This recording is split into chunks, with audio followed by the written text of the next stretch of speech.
and I just remember this searing pain in the inside of my knuckle here. Yeah, it turned out there was a scorpion inside the glove. The most venomous scorpion species in Suriname. So here we are. We are mid-mission. Today is day 22, and we couldn't be here at such a beautiful location, being Table Mountain, the second of the two highest mountains that we were looking to summit, and not do a podcast. And so we'll probably be squinting quite a bit because we've got the sun glaring, but we wanted to get this angle so you guys could see the waterfall behind because it's just absolutely stunning. So the past 22 days, I don't really know where to start. We're going to be probably getting maybe 15, 20 minutes of this. And of course, that's like a minute per day for the 22 days that we've been doing. So this is just touching the surface, but it's been amazing. It's been brutal. It's been beautiful. We've seen a lot. We've experienced a lot. We've got stories for years. And I think what's best to start is day one, where we were dropped off by a helicopter. We woke up and then we started heading upstream. And that was a battle. Yeah, I think the first days actually were probably the most dangerous in terms of getting the risk of injury. I mean, we were going for hours every single day, going over rocks. At any point we could have twisted our ankles, and looking back in it now, it was kind of insanity what we did, really, you know. All those kilometers against the current, dragging the kayaks, all the gear. That was a hell of a mission. I think so. I think the fact that we faced it on the first couple of days really helped, because if we were facing it now, I think we'd struggle a lot more than we already did. But even those first, the energy's pretty low at the minute, but we'll come on to why that might be soon. But I think those first couple of days we still had energy, we were still heading upwards. But even so, we all smashed our shins in. Ash absolutely ruined his feet.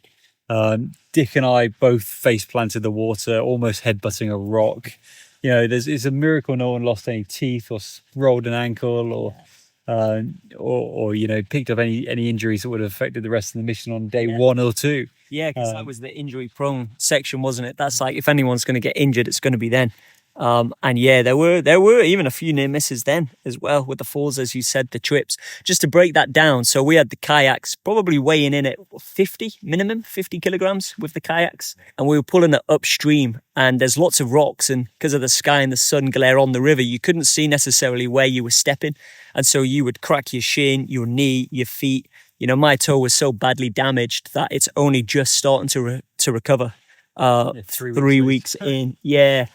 It's been painful. It's been a bit of a setback. And then I lost 3 toes because I just could never... 3 toenails. I was just saying, wow. Go on my toes. Yeah, that's fine.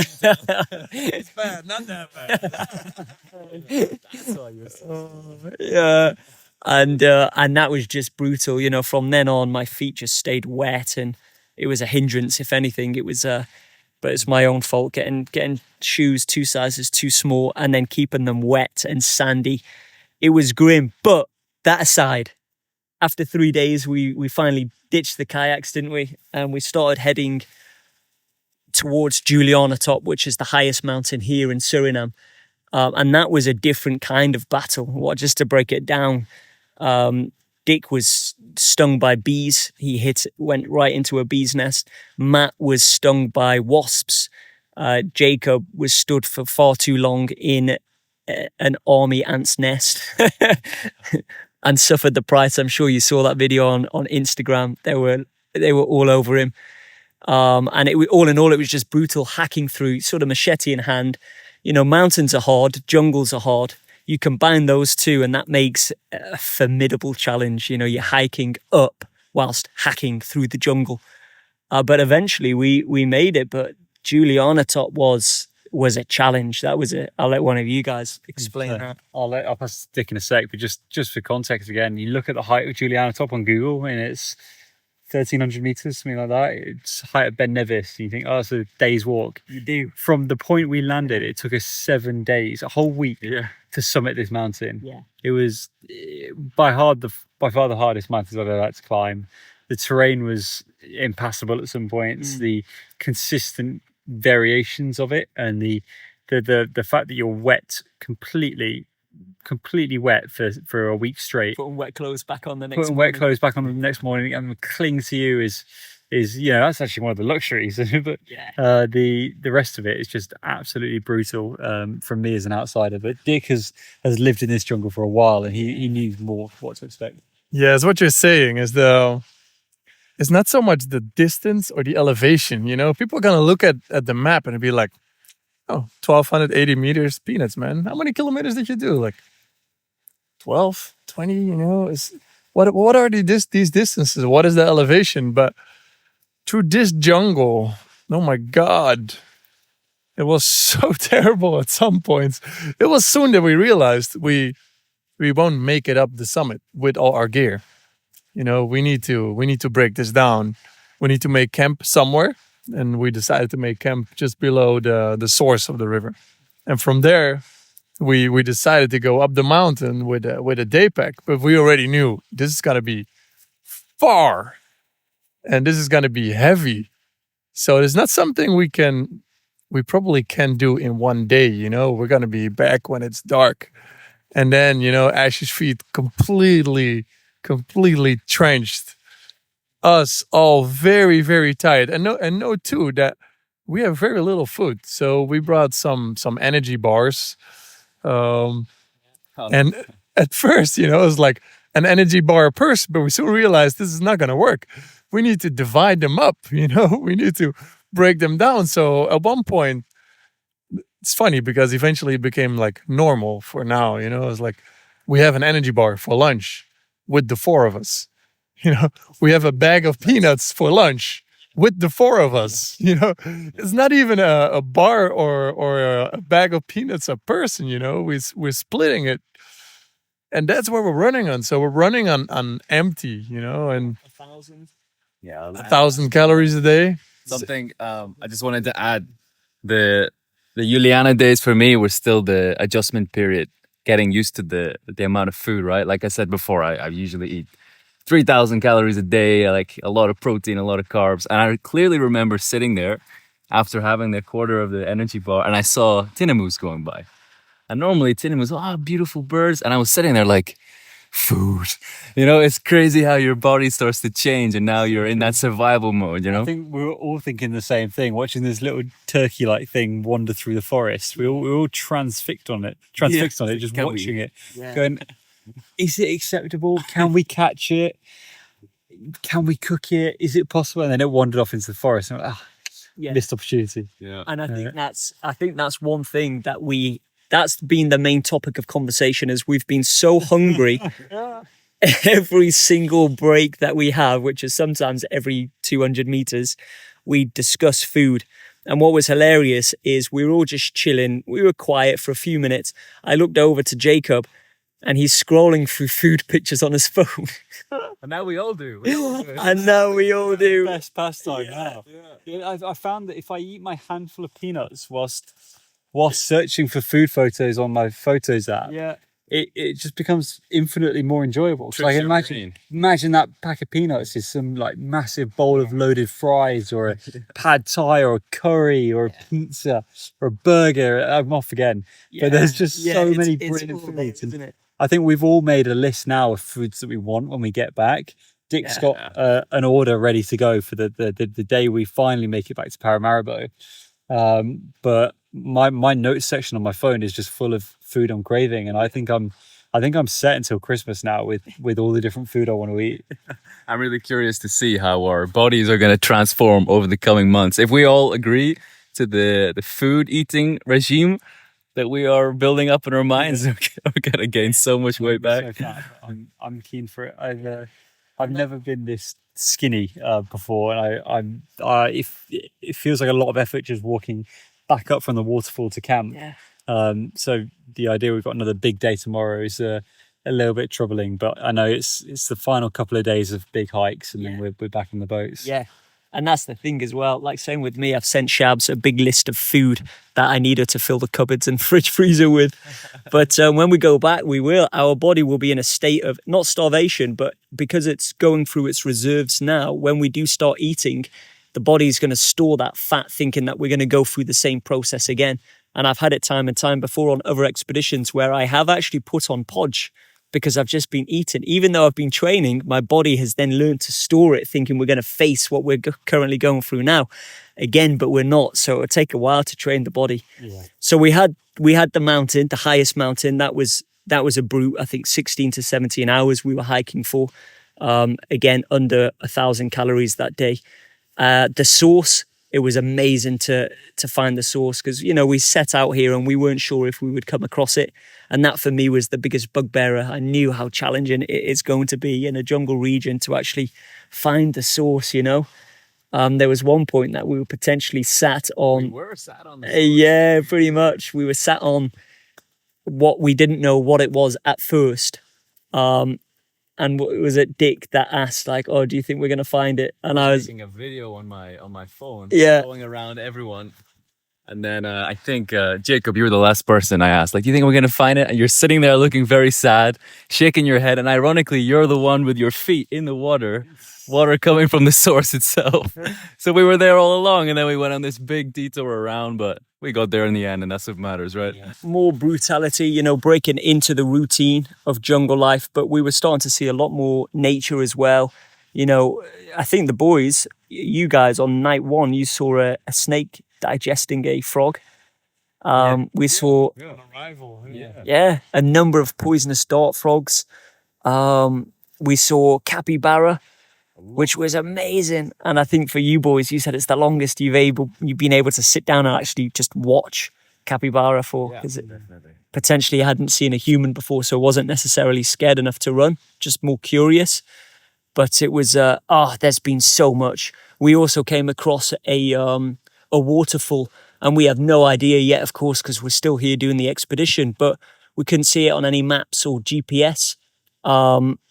Which was crazy to come across. So it might already be discovered and named, but as of right now, we just can't find any evidence to suggest it has. So when we're back, we want to take this further, don't we? I think, you know, if we can seek professional advice, you know, from the real pros who know what they're talking about in terms of new discoveries and whatnot, then that would be amazing if we have found something and can add it to the maps.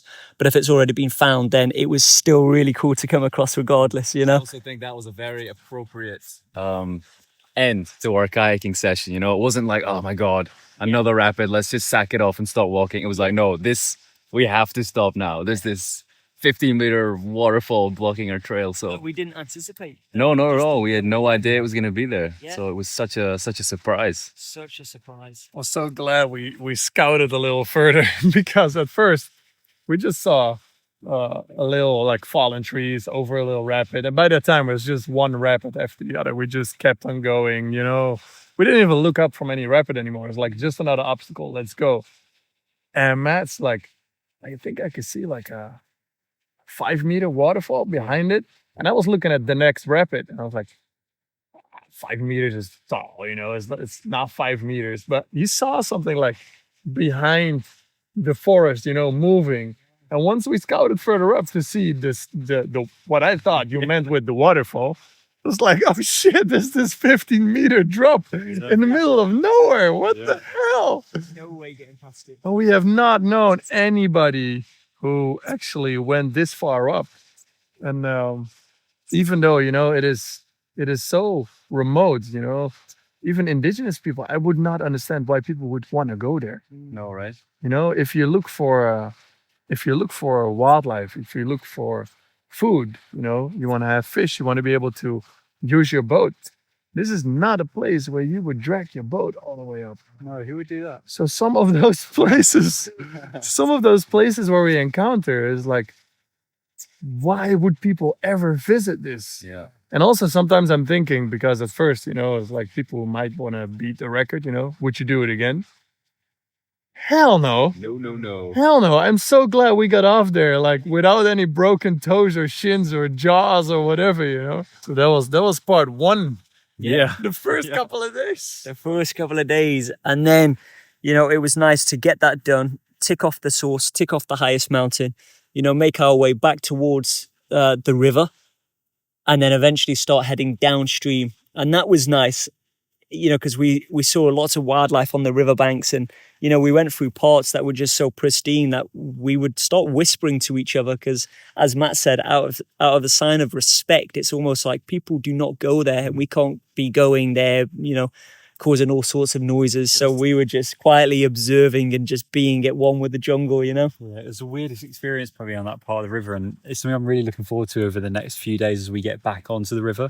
But it becomes a point where the nature around you is so quiet, and like you say, you out of respect, you feel like you should do it. And the only thing I can compare it to is like when you walk into a church and there's this eerie quiet that you just know you can't talk loudly, and you just have to respect the area and be quiet. It felt exactly like that. But we all shared that feeling, right? Because nothing was said. It was just we were all in the same state of mind where like we have to be very quiet. Even when I'm paddling, I'm going as gently as I can, and it just felt very, very magical down there. And it was the area that the previous expedition members described as being this Garden of Eden. So it was very, very fitting. I can definitely see why they described it like that. Yeah. Well, and then I guess from there, we hit the junction, right? We continued for a couple of days. We hit the junction, and we pretty much added it in that we want to summit the second highest mountain as well, because this is a table mountain that we're currently on, and it's stunning. And especially Dick and Matt, they said it's paradise on earth. It's their favorite place. We must see it. And at the beginning, it was a bit like, it just felt like a massive detour. But I'm so glad to be here and to be on top of Table Mountain. And you've tried to climb this mountain before, right? You want to talk to us about that? Yeah, about 6 years ago, I went to the airstrip, like 16 kilometers from here. There's an airstrip from a geological research somewhere in the 40s. And I've tried to climb it from that side. And I thought, 16K, it's pretty doable, like 3 days, something like that. A maximum of 2 to 3 kilometers a day we could cover because of the dense forest. And that was working from like 7 in the morning until 7 in the evening. So we were dead. And we didn't manage to reach the top whatsoever. We just straight lined it towards the closest point, which is also the highest point. After that, a friend of mine used our trail to get to the top. And he managed to climb up at some point. But halfway he had to come down because he couldn't have enough water. They were dehydrated. So they filled up the water again, went to the top. But the very top is a little overhang. So he had to sleep like right under the top, basically. It was cold, was wet. So I didn't make it. They sort of made it like up to a meter. I calculate, I say that they made it. But for me, I wasn't satisfied. I was never able to climb this mountain. So now to be able to approach it from a different side, where we now, with the current knowledge, North Ridge, the North Ridge of the mountain actually should be able to be climbable. And it was. However, the moment we started to climb here, it was very steep. It was a very narrow ridge. It had a lot of fallen trees. I was like, man, this does not look like the contour lines on the map. No. Luckily for us, after that, it flattened out a little bit, so the climb went a little easier. So I was completely out with my feet. Jacob, you were just low on energy, was it? I strained my arm. Strained your arm as well. Kayak up the. Yeah, that was it. And then Matt. I had a double problem with my right arm. Yeah, Matt. Well, I'll let you explain the issue. Yeah, so the previous days I had a bit of an infection that had been getting progressively worse, so that was kind of shitty in itself. But then the morning that we left to head towards North Ridge, I did a bit of I say rookie error. I don't think anyone else is doing it, right? Like normally you always shake out your boots in the morning in case there's spiders or whatever. But I didn't shake out my gloves. And I just remember this searing pain in my inside of my knuckle here. And it turned out there was a scorpion inside the glove. The most venomous scorpion species in Suriname. And that was the worst thing I ever had in my life. And it just... Oh, by far. Yeah. And it just built and it built. And it was a little concerning because, Dick, you've heard stories about it being pretty severe in some cases. So... the venom can have a very diverse effect. So the scorpion is widespread throughout South America, but in some parts they cause like swollen limbs. Other parts they cause nausea, diarrhea. So I was like, shit, this could be the end of today, So I was so glad you handled it like properly. And it's another thing ticked off the list. It's often like me and Dick say, it's nice to know that your body can handle these things. Because, if you get stung by a wasp and it turns out you're allergic and you're in a place like this, it's a big problem. So now I know, at least with baby ones with this species, then I'm good. Yeah. So it's something else ticked off the checklist, the sting checklist. Don't be as paranoid when you're out here again, future adventures, Yeah. Second problem with your arm. Yeah. Infection. The infection. Yeah. So, that started off as something really small. Actually, during the last kayaking days, a little pimple-like spot underneath my watch, I thought caused by rubbing. And then Dick, you immediately told me, no, this is something else. And it just got worse and worse. Couldn't use the arm, got super infected. And then the last couple of days, you've patched me up, and now it's healing. But how that happened. maybe you can tell it from your point of view. It was not my proudest moment. So by this time, like Ash's feet were broken, Jacob's arm wasn't functional properly, Matt's arm wasn't functional, and I had a really, really bad night. I was so low on energy. I woke up blacking out all the time, and this was the day we needed to climb the mountain. I'm like, no, not this day. But somehow we managed. I mean, we had about 3 lunches that day. So we had an energy bar and I think 2 bags of nuts, which got us up there. Between us, yeah. And Jacob spared his last little energy chew for me to get up to the top. And I swear you, like, every single calorie, every single little bit of sugar, energy, whatever is in there, we needed to get up there. So. And then once we're up here, the cool thing is we do expeditions to this place every once in a while. And the last one has been in March. March. And we've had before that helicopters couldn't land here because of the weather. So people were stuck on the mountain, problems with food. So last expedition, we had a few kilos left. So like, you know what? We're going to send some extra food up there just in case of emergency. God, were we happy with that. The peanut butter. Oh my God. I think the kilo pot of peanut butter is what kept us going for the last couple of days. And that was something else. When we arrived to camp, obviously we smelled the peccaries. Yeah. And then as Ash was coming back from the waterfall, me and Dick were like, Ash, peccaries have been through camp. It's not good. But I don't think you were buying it, right? You're like, don't tell us that. Yeah. Oh my God. It was heaven on earth. Movie night with the peanut butter, and we split it between us in quarters. Bear in mind, it was a 1 kilogram tub, and Jacob was full and felt sick. I've never felt so unwell from food. No, that was a write-off for you that rest of the evening. I went into bed just feeling violently unwell. Yeah. Then woke up the next day feeling fantastic. Yeah. And we watched Anchorman. And we had a big portion of food. Was with peanut butter. Kingsman was the previous one. Yeah. Oh, it was, wasn't it? Had 2 Kingsman. movie nights. Yeah, 2 movie nights. Kingsman was when we ate the peanut butter, had the big meal. And then the final one that brings us to this spot now was Table Mountain, the summit. So as the crow flies 8 kilometers across to the other side, you've got the East Ridge, which is the summit, right? Yeah. Of the and when I say the summit, it's how much higher than here? Maybe about 500, 600 meters high. Less, is it? 400 meters extra, but like 8K as the crow flies. And we were pushing on. It was a tough day that day. It started well in the morning. We took maybe 3 days worth of rations, didn't we? Food, thinking tops it should take 3 days. But then the morning went by. We broke into the afternoon. And it's the dry season right now, so water is very scarce. We had the 3 days of food, and the jungle just started to become denser and denser as we went on towards the summit, to a point where we were covering around 100 meters an hour at times. Yeah, really, yeah. And so I remember we frantically had to try to make it towards a fall called Grace Falls, which we knew had water. And even when we did eventually, luckily, we make it, it was a small stream just flowing off the edge. That was the most horrible, most challenging jungle I'd ever seen. I mean, it's like you said, Jacob, it felt really claustrophobic, like you were walled in. And even if you wanted to get out, you still have to come back the same way. And it was endless. And there was a point where we were even having to physically climb over the vines and crawling under, and it just seemed like there was no way. The grass was cutting you up. Yeah. You know, the bamboo was the vines were tripping you up.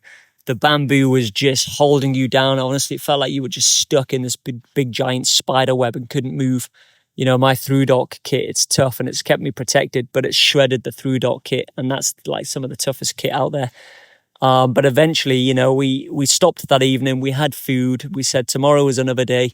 The next day we were hoping for better, but it wasn't better. It was more of the same. If anything, was progressively getting worse. And it got to a point where we were hiking for about 3 hours.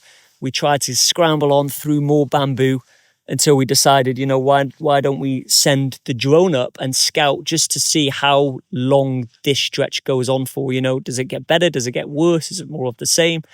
And as Dick sent up the drone,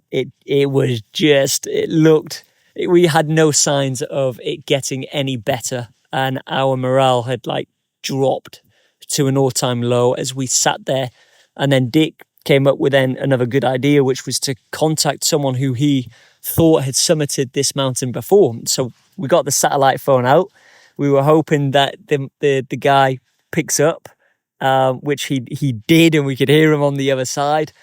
And then to find out that actually this guy also hadn't quite made it to the summit, because he said it gets denser the closer you get to the summit. Not only that, there's potentially no evidence to suggest anyone has reached the summit. We don't know. So there was now no one to ask. And the only person that we could ask who has good knowledge of the area also said it was really too tricky, and he too had to turn back. And he'd started from a much closer point as well. We'd crossed the entire mountain. Yeah. And hadn't even got to his start point. Yeah. By the time we made the call. So we came to a group decision, and I think we handled it very well, that if we were to push on, we don't know how long it would take us. We had another 2 nights worth of food. We anticipate it taking maybe 5, 6, 7, perhaps more than a week to get to where we were trying to get to, covering potentially 100, 200 meters a day. To get back. And then having to get back. And so, you know, that was one of the times where I was really proud of us guys as well. You know, we handled it so well. We sat down and we did come to the conclusion that whilst we are 150 meters short in terms of the altitude, and maybe about 3 kilometers as the crow flies, as disheartening as it is, we decided to turn back.